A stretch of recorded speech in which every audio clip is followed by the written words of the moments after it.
వేదిక మీద ఉన్న విద్యార్థి ఉద్యమ వేదిక మిత్రులందరికీ కూడా పేరు పేరున వందనం. మనం ఏర్పరచుకున్నటువంటి విషయం బద్రి నాయకత్వంలో ఇక్కడ జరుగుతున్న సమావేశంలో నేను ఒక కార్యాచరణ స్పష్టంగా ఉంటే మంచిది. కార్యాచరణ లేకుండా ఆ క్షణానికి ఇది వస్తే అదే మనం మాట్లాడుకొని వెళ్ళిపోతే ప్రయోజనం లేదు. మీరు సమావేశం పెట్టిండ్రు, విద్యార్థి ఉద్యమకారులను ఐక్యం చేద్దాం.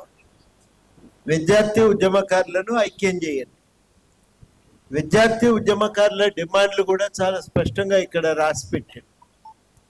ఆ రాసి పెట్టినటువంటి డిమాండ్ల ప్రాతిపదికన ఐక్యం చేయాలనేది నిర్ణయం, మీరు తీసుకున్న నిర్ణయం, నాది కాదు నిర్ణయం.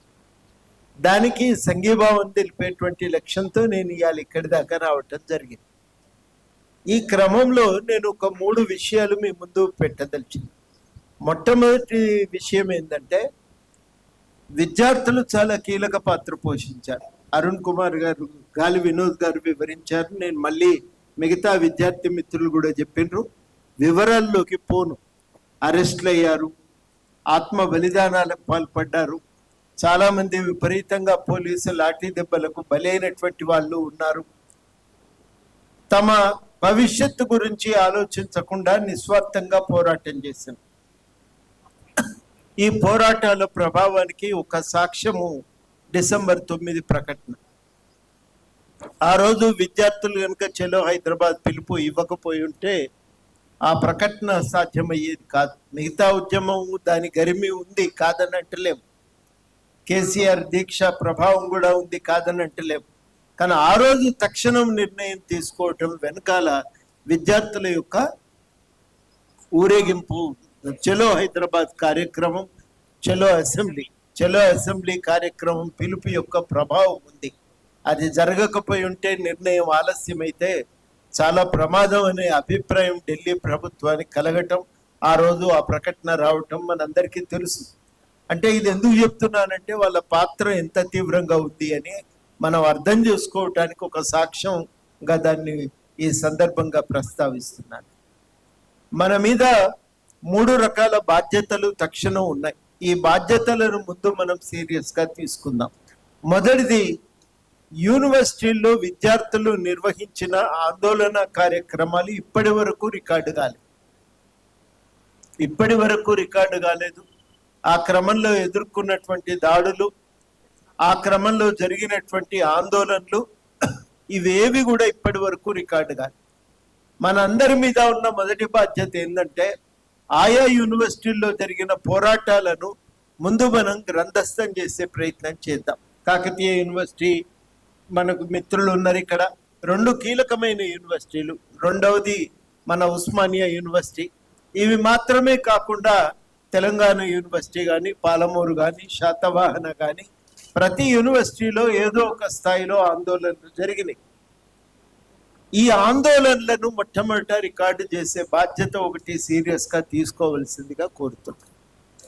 రెండవది, చాలా ముఖ్యమైన విషయం ఏంటంటే, తెలంగాణ ఉద్యమము చాలా స్పష్టంగా ఒక భవిష్యత్తు తెలంగాణకు సంబంధించిన చిత్రపటాన్ని తయారు చేసుకున్నది. రేపు వస్తే నీళ్లు, నిధులు, నియామకాలు అనేది ఒక పార్శ్వం మాత్రమే. వాస్తవానికి దీనికి ఉన్న 4వ కీలక పార్శ్వం ఒక ప్రజాస్వామికమైన తెలంగాణ నిర్మాణము సాధ్యమవుతుంది అని బాధ్యతగా ప్రభుత్వాలు పనిచేస్తాయి.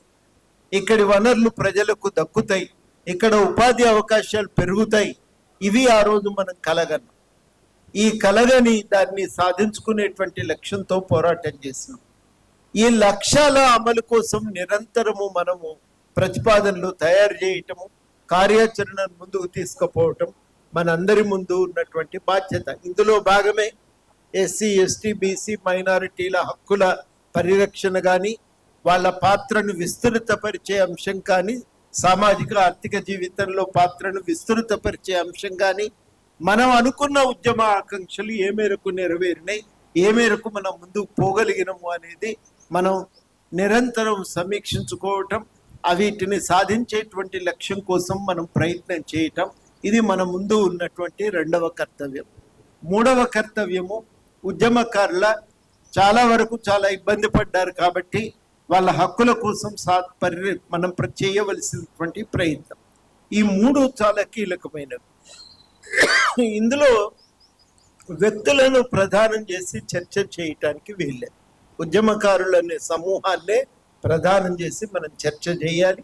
ఆ సమూహానికి ఉమ్మడిగా మనం లాభం చేకూర్చడానికి, ఒక పాత్ర కల్పించటానికి సమాజ నిర్మాణంలో ఏం చేయాలనేది, అందుకు జరగవలసిన కార్యక్రమాలు ఏంటి అనేది మనం కొంత స్పష్టత ఉండాలి, దానిపైన దృష్టి పెట్టాలి.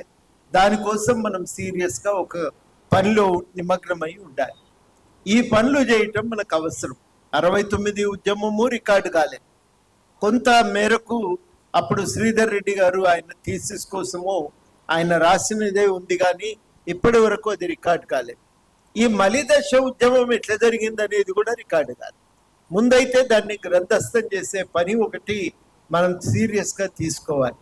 ఈ అవసరం ఏంటంటే, కొంతమంది ఇది ఒక్కరిద్దరి చరిత్రగా చూపించే ప్రయత్నం చేస్తున్నారు.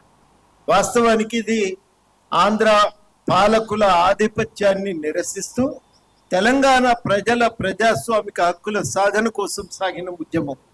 ఈ మాట వాస్తవానికి జస్టిస్ శ్రీకృష్ణ కమిటీ కూడా చాలా స్పష్టంగా నివేదించింది. ఈ నివేదించిన ఈ అంశాన్ని ఇవాళ మరుగున పడేసి ఇది ఒకరిద్దరి ఆకాంక్షగా, ఒకరిద్దరి చరిత్రగా, ఒకరిద్దరి పోరాటంగా చూపించే ప్రయత్నం జరుగుతున్నది. తప్పు, ఇది అబద్ధం. ఇది అందరం కొట్లాడితే, అందరూ బలిదానాలు పాల్పడితే వచ్చింది. కాబట్టి ఇది సమిష్టి కృషి వల్ల వచ్చింది. ఒక తెలంగాణ రాష్ట్ర సాధనలో మొత్తం సమస్త జనాలు, సకల వర్గ జనులు దీంట్లో పాల్గొనటం వల్ల వచ్చింది. ముందు మనం ఆ విషయాన్ని చాలా గట్టిగా చెప్పాలి. రేపు మళ్ళా వరంగల్లో మీటింగ్ పెడితే మళ్ళా కూడా ఒక్క వ్యక్తిని కేంద్రం చేసి చూపించే ప్రయత్నమే జరుగుతుంది. అట్లా కాదు. ఇది మా అందరి ప్రయత్నం, మా అందరి ఉమ్మడి పోరాట ఫలితంగా ఈ రాష్ట్రం వచ్చింది అనేది గట్టిగా చెప్పాలి. మనం కొట్లాడింది కేవలం వ్యక్తిగతమైన ప్రయోజనాల కోసం కాదు, ఒక ప్రజాస్వామిక ప్రత్యామ్నాయం కోసం కొట్లాడినాం. వాళ్ళు పోయి వీళ్ళు వస్తే చాలని ఇవ్వడం అనుకోలే. అందరం అనుకున్నది ఏంటంటే వాళ్ళు పోవాలి, వచ్చేది ప్రజల ప్రత్యామ్నాయం కావాలి అని చెప్పి ఆశపడ్డం, కోరుకున్నాం. ఆ ప్రజల ప్రత్యామ్నాయాన్ని ఎత్తి చూపటానికి, దాన్ని బలోపేతం చేయటానికి ఈ ప్రయత్నాలు అనేవి చాలా చాలా కీలకమని చెప్పి నేను భావిస్తూ ఉన్నా. అందుకని ఇవాళ జరిగేటువంటి సమావేశం ఇది మొదటిది. ఇది ఇక్కడితో ఆగిపోయేది కాదు. ఇక మనము ద్రోణాచార్యుడు అర్జునుడిని పిట్ట గుడ్డు ఒకటే కొట్టమంటే అది ఒకటే కనబడుతుందని చెప్పినట్టుగా మనకు కూడా మన లక్ష్యాల పట్ల స్పష్టత లేకుండా అటు ఇటు ఊగిసలాడితే ప్రయోజనం ఉండదు. వీటికి మనం పరిమితమై సీరియస్గా దాని మీద దృష్టి పెట్టి మన కార్యాచరణ మనం కొనసాగించే ప్రయత్నం చేయాలని మిమ్మల్ని కోరుతూ, నాకు ఈ అవకాశం ఇచ్చినందుకు మీకు కృతజ్ఞతలు తెలియజేస్తూ సెలవు. జై తెలంగాణ.